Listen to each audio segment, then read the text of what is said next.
ఉందా గతమే బాగుందంటారా? జనరల్ విశ్లేషణ చూస్తూ ఉంటారు కదా. కూటమి అంటే అది కుంపట్లో ఉంది తప్పితే కూటమిలో లేదు.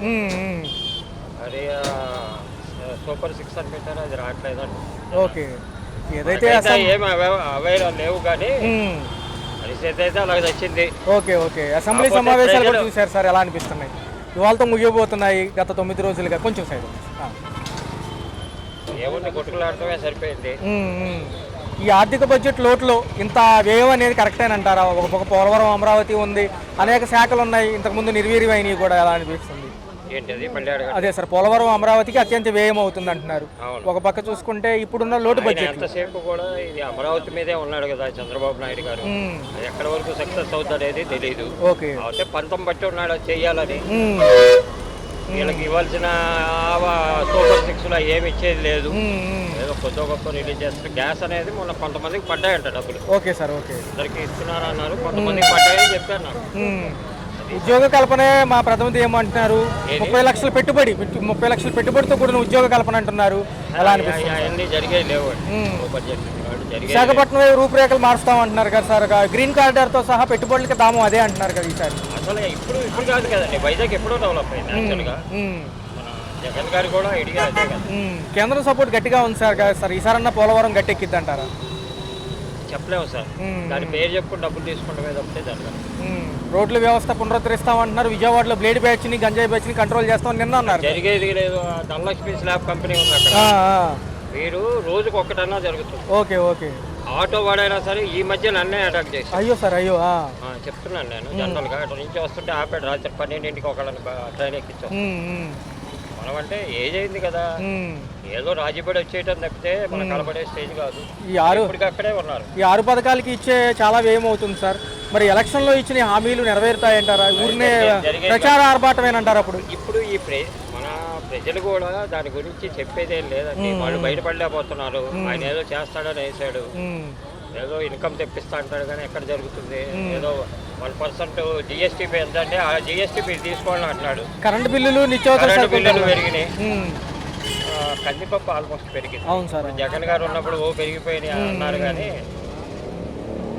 నాదెండ్ల మనోహర్ గారు అన్నారు, కానీ ఇప్పుడు ఈ గవర్నమెంట్ ఎన్ని పెరిగినాయి మీకు తెలియదు. అవును సార్, అవునవును. ఇసుక ఉచితం అన్నారు, పర్లేదంటారా? ఊరినే అది కూడా రాదండి, ఎవరు చేయలేరు.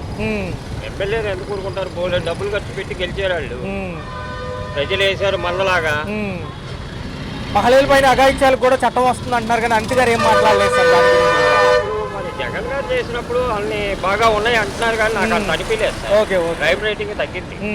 అది దిశ ఒకటి. అవును సార్, అవును. అది అప్పుడు పోలీస్ స్టేషన్లో లేకపోతే మహిళా పోలీస్ స్టేషన్లలోనే అది ఒక ఇది కింద పెట్టారు, అవి క్లోజ్ చేసి. అది క్లోజ్ అయిపోయినాయి మహిళా పోలీస్ స్టేషన్లో. అవును సార్, అవునవును. దిశ యాప్ కూడా లేదు, వాలంటీర్ వ్యవస్థ కూడా లేదు సార్. ఎలా లేదుగా. మరి అప్పుడు ఇంట్లో ఉన్న ముసలానికి ఆమెకి డబ్బులు ఇచ్చేవాళ్ళు. ఏదైనా కావాలంటే సర్టిఫికెట్ కూడా వాళ్ళు ఇమీడియట్ గా చేసి ఇచ్చేవాళ్ళు. అవును సార్, అవును. మరి సమ్మెబాటు పడతామంటున్నారు కదా సార్, చూసుకున్నట్లయితే సమ్మెకి వెళ్తామంటున్నారు. వాళ్ళకి కూడా వెళ్తారేమో, మరి మనం చెప్పలేము. అది ఎక్స్పెక్టేషన్ మంది కాదు, వాళ్ళది. వెళ్తారేమో. మరి అప్పుడేమో 30,000 మంది పోయారు అన్నారు కదా, మిస్ అయిపోయారు. అవును సార్, అవును. ఉప ముఖ్యమంత్రి గారు పవన్ కళ్యాణ్ గారు అన్నారు సార్. అన్నారు కానీ మళ్ళీ మరి ఉంటే వాళ్ళు రావాలి కదా, తీసుకురావాలి, చేయాలి. అదేం జరిగేదిలే. ఓకే సార్, మరి ఊరికే అనేసారు మాటలన్నీ. జమిలీ ఎన్నికలు ఏమన్నా పాసిబిలిటీ ఉంటుందా? జమిలీ ఎన్నికలు వస్తే పోలీసు వాళ్ళని ఒక్కొక్కరిని మీ సంగతి చూస్తాను అది ఇది అని అంటున్నాడు. జమిలీ ఎన్నికలు వస్తే మరి ఎలా ఉంటుంది? Okay sir. ఈ వ్యత్యాసం ఎలా అనిపిస్తుంది? గత ప్రభుత్వాల కంటే ఏదైతే వ్యయం ఉంటుందో ఎక్కువ పెట్టామంటున్నారు కదా ఈసారి. ఈ ప్రభుత్వం వచ్చినా మాకు కష్టం తప్పదు. 5 సంవత్సరాలు వస్తుంటారు, పోతుంటారు. మా కూటి కోసం కోటి వేషాలని మా రెక్కాడుతానే డొక్కాడదు భాయ్. ప్రభుత్వం వచ్చి ఏ ప్రభుత్వం వచ్చి ఏం చేసేది భాయ్? మనిషిని నేను మార్చగలనా? గురాన్ని ఏదో తీసి మంచిని తాపించలేరుగా. Okay sir, okay sir. ఒక నిమిషం సార్, ఒక చిన్న అంశమే సార్. ఎలా ఉందంటే ఈ అసెంబ్లీ సమావేశాలకు సంబంధించి బడ్జెట్లు అనేకమంది ఇచ్చారు సార్. మరి ఈ పేదవాడికి సంబంధించి ఇంతవరకు ఏదన్నా అంశం తెలుసుకోవాలి అంటే కనుక ఒక వాలంటీర్ సెక్షన్ ఉంటుంది, అది కూడా తీసేయడం జరిగింది. ఎలా అనిపిస్తుంది? అవసరం ఉన్నారా వాళ్ళు నిజంగా? చెప్పండి సార్, చెప్పండి. వాళ్ళు అవసరం ఉన్నారంటారా? మనిషికి ఇప్పుడు వచ్చేసి ప్రశాంతత వచ్చేసింది భయ్. ప్రశాంత ఇళ్లలో కూర్చోబెట్టి తినిపించే కాలం వచ్చినప్పుడు మళ్ళీ ఆ పద్ధతులు అవి తీయటం అది రైట్ రాంగ్ అనేది నేను చెప్పలేను. ఎలా ఉంది సార్? మరి చూసుకుంటే ఒక పక్క ముఖ్యమంత్రిగా ఈసారి చంద్రబాబు గారు గత ప్రభుత్వాలకు సంబంధించి ఏదైతే నిర్వీర్యంగా పోయినాయో అవన్నీ అంశాలను గాడిలో పెడతామంటున్నారు. గతంలో ఉచితాలు ఎక్కువ ఇచ్చారు, చూసాము, మనం కూడా చూసాము. అయితే ఎలా అనిపించింది? ఎందుకు అంటే పేద మధ్యతరగతి బలహీన అతనికి రోజుకి ఫుడ్, అతనికి కొంత అమౌంట్, ఈ రోజు కూలీ ఉంటే సరిపోతుంది.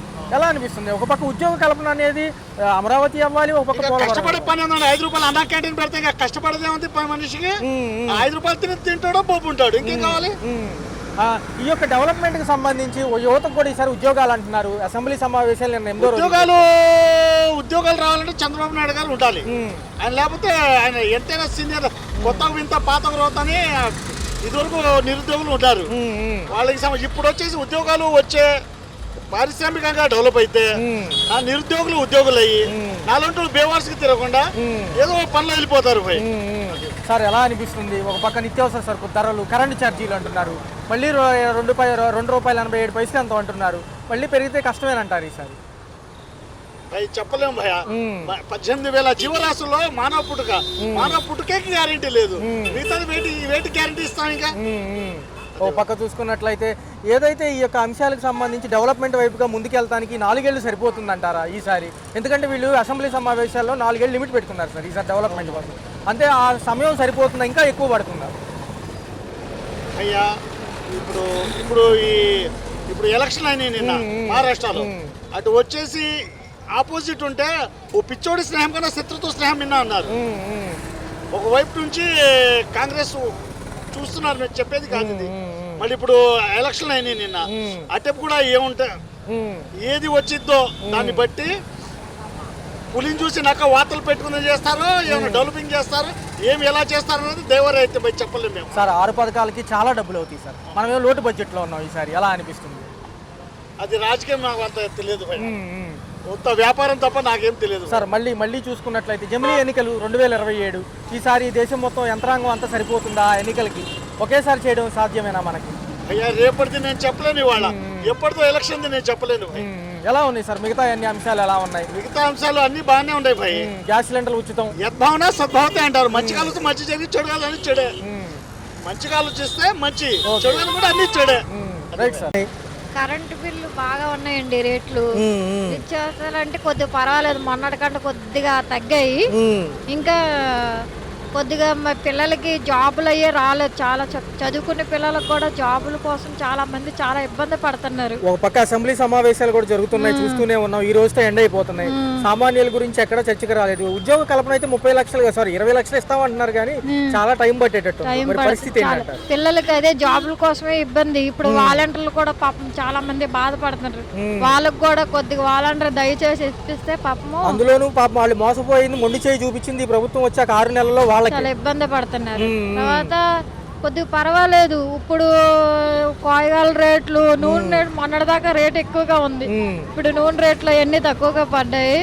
దేవుడి దయ వల్ల ఏమో ఇంకా పెంచాలి అనుకోవట్లేదు, తగ్గించాలి అనుకుంటున్నా చంద్రబాబు నాయుడు గారు. జగన్మోహన్ రెడ్డి గారు ఏమన్నారంటే మొన్న మీటింగ్ ఈ సమావేశాలకు సంబంధించి నేను కనుక ఉండుంటే, కొంచెం ముందుకు రండి కొంచెం, నేను కనుక ఉండుంటే ఒకవేళ ఈ పాటికి అన్ని ఒక 2 పథకాలన్నా వదిలేవండి అంటున్నారు. మరి ఇప్పుడు చూసుకున్నట్లయితే పింఛని ఒకటే వదిలారు. గ్యాస్ బండ ఇంకా రాలేదు, పెట్టమన్నారు, పెట్టాము. ఏమో అవి వస్తా, అది దీప పథకం ఏదో అంటున్నారు. మామూలు వాళ్ళకి రావేమో అంటున్నారు. మళ్ళీ ఏమో డ్వాక్రా మహిళలకి రుణమాఫీలు అవి లేవు, పావలా వడ్డీలు కూడా లేవు, రుణమాఫీలు లేవు. అట్ల గురించి కొద్దిగా ఆలోచించాలి చంద్రబాబు. మహిళల సంరక్షణ కోసం కూడా చేస్తామంటున్నారు, కానీ చాలా అఘాయిత్యాలు చూసారు మొన్నటి. అవును, లేకపోతే దుర్భాషలు ఆడడం, గంజాయి batch, blade batch, ganja batch అది ఎక్కడ కనబడలేదులేండి. అంతగా ఎక్కువగా కనబడట్లే. గంజా బ్యాచ్ వాళ్ళు, బేడ్ బ్యాచ్ వాళ్ళు ఎక్కువగా కనబడుతున్నారు. 9 పథకాల కంటే 6 పథకాలకి ఎక్కువ బడ్జెట్ మరి వచ్చింది అంటారు. ఇవ్వగలరా? ఇస్తారేమో, చంద్రబాబు నాయుడు తనుసుకుంటే ఇస్తారేమో అనుకుంటున్నాను నేను. బాబు గారు తనుసుకుంటే ఇస్తారేమో అనుకుంటున్నాను. డిఎస్సి నోటిఫికేషన్ కూడా ఉంది. ఈ ప్రభుత్వ ఉపాధ్యాయుల పోస్టులు కూడా భర్తీ అవ్వాలి. అది కూడా పాపం చెప్పారు, కానీ వాళ్ళ పాప బాగా చదువుతున్నారు, రావట్లేదు. అవి కూడా చాలా ఇబ్బంది పడుతున్నారు. మరి ఎలా అనిపించింది? గతంలో ఇంటికి వచ్చి అన్ని చెప్పేవాళ్ళు, వాలంటీర్ గారు ఉంటే మంచిది. అది దేనికైనా సేఫ్ అయిపోయేది. ఇప్పుడు మనకి రేషన్ బిల్ అయినా కరెంట్ బిల్ అయినా ఏదైనా వాలంటీర్ ద్వారా పిల్లల స్కాలర్షిప్ అయినా పిల్లల స్కాలర్షిప్లు కూడా రావట్లే. వాటికైనా ఏదైనా మనకి లేకపోయినా వాలంటీర్ చాలా బాగా చేసేవారు. బడ్జెట్ లేవు లోట్లో ఉన్నాయి, ఇచ్చినవి ఏమో సరిపోవు అంటున్నారు జనాలు కూడా. మరి ఎలా ఉంది అంటే అందరికి ఇవ్వలేరు కదా, ఇవ్వలేరండి ఈసారి. అదే వాలంటీర్లే తీసుకోవాలని పాపం చాలా మంది బాధపడుతున్నారు. ఒక పక్క అంగన్వాడీలు సమ్మె అంటున్నారు, వాళ్ళ డిమాండ్లు తీరలేదంట. 104, 108 అప్పుడు చంద్రబాబు అప్పుడు జగన్ గారు వాళ్ళకి చేశారు కదండి, అంగన్వాడీ వాళ్ళకి చేశారు కదా. ఇంకా మరి మరి వాళ్ళ గురించి మనకు తెలియదు. పథకాలకు వీళ్ళు అర్హులు కాదు ఒక పక్క చూసుకుంటే, అందుకని కొంచెం నిరసనగా ఎలా ఉంది మరి. గత జగన్మోహన్ రెడ్డి గారు ఎక్కువ శాతం పేద మధ్య తరగతి వాళ్ళకి దగ్గరగా ఉన్నారు, పేదవాళ్ళకి బాగా చేశారు జగన్ గారు. అదే చంద్రబాబు నాయుడు కూడా పేదవాళ్ళకి బాగా చేస్తారని అనుకుంటున్నా. బాబు గారు కూడా చెయ్యాలి. Okay okay. ఎలా ఉంది అసలు చూసుకుంటే నిన్న మాజీ ముఖ్యమంత్రి గారు చెప్పడం జరిగింది క్లియర్ కట్ గా, వాళ్ళు దిగిపోయేటప్పుడు ఎన్నప్పుడు క్లారిటీగా ఉన్నాయి, కానీ సభలో ఉన్న వాళ్ళకి ఎవరికి క్లారిటీ లేదు. ఎలా ఉందంటారు? క్లారిటీ లేదంటే ముందు సూపర్ 6 ఇస్తానన్నాడు, సూపర్ 6 ఇవ్వలేకపోయాడు. ఇప్పుడు మళ్ళీ వాలంటరీ వ్యవస్థను ఎత్తేసి ఇప్పుడు మళ్ళీ వాళ్ళకి ఇస్తానన్నాడు, అంగన్వాడీ టీచర్లకి వాళ్ళకి ఇచ్చి వాళ్ళని మళ్ళీ రుద్దాలని చూస్తున్నాడు. వీళ్ళ పరిస్థితి ఏంటి, వాలంటీర్ల పరిస్థితి ఏంటి? వీళ్ళు చెప్పిన ప్రకారం అయితే జీవో లేదని చెప్పడం వరకే వాస్తవం. అది కూడా ఈయన ప్రకటించకుండా ఉప ముఖ్యమంత్రి పవన్ కళ్యాణ్ గారితో ప్రకటించారు. మరి ఇప్పుడు పరిస్థితి ఏంటంటారు? పునరాలోచించే దేనికి? స్కిల్ డెవలప్మెంట్ ఇచ్చి పెట్టుకుంటాం అన్నది వీళ్ళే. వీళ్ళకి ఏదో స్కిల్ నైపుణ్యం ఇచ్చి వీళ్ళకి ఉన్న అర్హతను బట్టి, అది అసలు ఆ సెక్షనే మాట్లాడలేదు. ఒకటి పంచాయతీ సంబంధించిన సర్పంచుల సభలో చెప్పడమే తప్ప తర్వాత వీళ్ళ తరపున మాట్లాడిన వాళ్ళు ఎవరూ లేరు. ఎలా అనిపిస్తుంది అన్నయ్య గారు? ఎలా అనిపిస్తుంది అంటే వీళ్ళు అమలు పరిచేవి పథకాలన్నీ అన్నారు, ఏమి అమలు పరచలేకపోయారు. కానీ గ్యాస్ బండ్లు ఇస్తున్నారు. ఎప్పుడో 10 సంవత్సరాల కిందట గ్యాస్ పథకం ఏది దీపం పథకం కింద వాళ్ళకి వర్తిస్తుంది అంటారు. మిగతా పరిస్థితి ఏంటి? 3 బండ్లు అన్నాడు సంవత్సరానికి, ఇట్లా కానీ బండ్లు ఇస్తానన్నాడు. 6 బండ్లు ఏ బండ్లు అయ్యి గతం నిన్న చూసుకున్నట్లయితే 8వ రోజు జరిగిన సభ. నిన్న వీళ్ళు ఏం చెప్పారు అంటే, ఏదైతే పాత బిల్లుల గురించి పెద్ద చర్చ పెట్టారు. ప్రతి ప్రభుత్వంలో పాత బిల్లులు ఉంటాం కాబట్టి అది నెక్స్ట్ ప్రభుత్వానికి తీరుస్తూ ఉంటారు. అసలు ఎలా ఉందన్నారు? రోడ్ల వ్యవస్థ అవుతుంది అంటారు అసలు వాళ్ళు చెప్పినట్టుగా? వాళ్ళకి చేయడానికి లేదు, వాళ్ళకి దమ్ముదైనం లేదు. ఇప్పుడు మైక్ ఇస్తానని అన్నగాని అంటున్నారు జగన్కి. జగన్ ఇస్తే ఆయన ప్రతిపక్షం కాబట్టి మాట్లాడే దమ్ము ఆయనకుంది.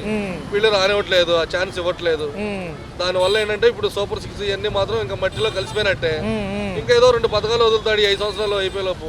ఇంకా అంతే జనాలు మబ్బు పెడతారు. మళ్ళీ ఎలాగో జమ్మి ఎలక్షన్స్ వస్తాయి అంటారు. దమ్ముదైనా అప్పుడు చూపించమని చెప్పండి. ఈయన మహారాష్ట్ర ఎన్నికలకి వచ్చి మాట్లాడొచ్చారు కానీ అసలు ఇక్కడ వాలంటీర్ వ్యవస్థ గురించి ఏమీ మాట్లాడలేదు. అదే అన్నా నేను చెప్పాను కదా. మరి 5 నెలల శాలరీ 6 నెలల శాలరీ గతం వాడుకున్నారు మొన్న. వాడుకున్నారు. మన వరదల్లో కూడా పాపం వాలంటీర్లు పిచ్చగా వాడుకున్నారు. మీరు లేదే వ్యవస్థ నడవదన్నారు, నడిపించారు. మళ్ళీ తీసుకుంటాం అన్నారు. మళ్ళీ ఏదీ లేదు. పాత జీతాలు కూడా వాళ్ళకి ఇస్తారని చెప్పి అన్నారు. మరొక అంశం చూసుకున్నట్లయితే సంక్రాంతి నుంచి ఈయన డైరెక్ట్ గా జనంతో మాట్లాడతారంట. బాబు గారు కొత్తగా తీసుకొస్తున్నారు, ఫోన్ కాల్ లోనే డైరెక్ట్ గా కలుస్తారంట. ఎలా అనిపిస్తుంది అసలు? అది నిజంగా జరుగుతుందంటారు? ఫోన్ కాల్ అంటే మాట్లాడతాడు, ఎవరెవరో పిచ్చోళ్ళు 4 పెడతాడు ఎక్కడెక్కడ వాళ్ళ తీసుకొచ్చి. తర్వాత అది కూడా అయిపోయినట్టే, ఆ కోట కూడా అయిపోయింది. దానికి కూడా బడ్జెట్ ఎంత అయింది అంత ప్రవేశపెడతారు. ఆల్రెడీ అమ్మకు 100 తూట్లు పొడిచారు. 12,454 కోట్లు ఏదో అవసరం ఉంటే వీళ్ళు అరాకొరగా 2,000 చిల్లర ఏదో పెట్టారంట. అసలు అది ఎక్కడన్నా సమంజసం లేదు కాబట్టే ఇప్పుడు నేను చెప్పేది. వాడు చేసేది కూడా అదే. మందుకు మాత్రం విచ్చలవిడిగా వదిలాడు. మందు రేట్లు తగ్గిస్తానని మందు రేట్లు తగ్గించలేదు. క్వార్టర్ తాగేవాడు ఇప్పుడు తాగుతున్నాడు. ఇదివరకు అయితే క్వార్టరే తాగేవాళ్ళు, క్వార్టర్తో నిర్మించుకునేవాళ్ళు. ఇప్పుడు రేట్లు తగ్గినాయి అది అన్నారు కానీ బ్రాండ్లు వదలటం వల్ల ఏమైందంటే కొత్త బ్రాండ్లు పోయి పాత బ్రాండ్లు వచ్చినాయి కాబట్టి ఇప్పుడు తాగుతున్నాడు. నిన్న మాజీ ముఖ్యమంత్రి గారు సభాముఖంగా మాట్లాడడం జరిగింది ప్రెస్ మీట్ లో. ఏ అంశం వచ్చినా మా ఫ్యామిలీల గురించి మా గురించే ఇట్లాగా దుష్ప్రచారాలు, సోషల్ మీడియా కన్వీనర్లను అరెస్టు, సూపర్ 6 గురించి అడిగితే లోపలేయడాలు ఇవే జరుగుతున్నాయి తప్ప వీళ్ళు చెప్పింది ఏంటంటున్నారు?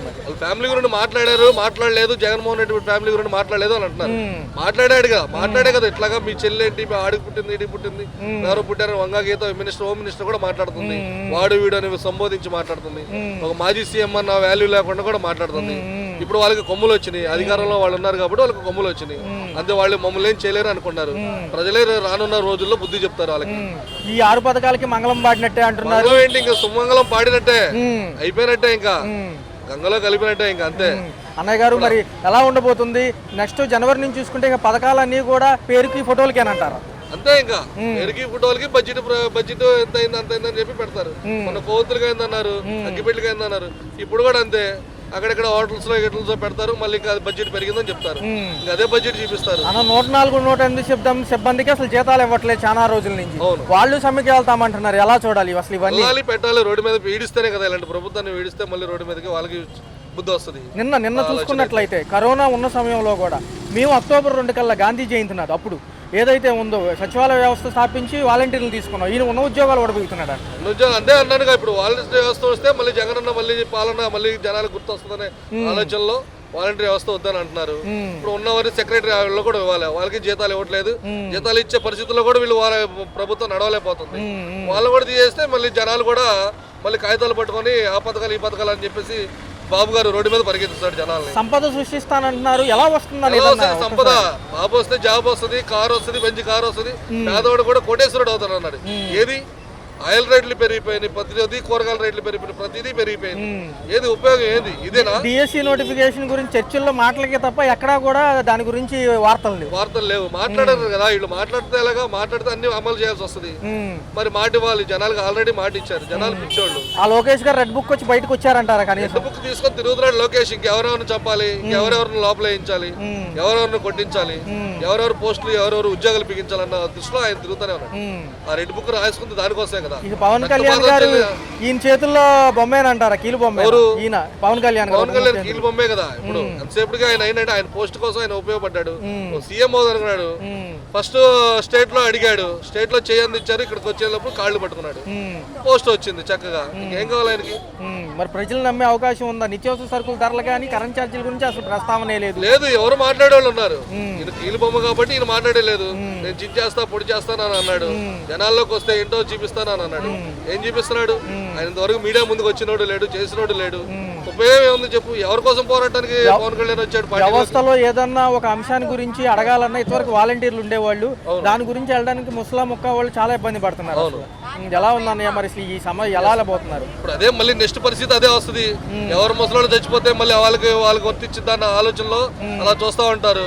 ఇవి కూడా పోతాయి రేపు పొద్దున.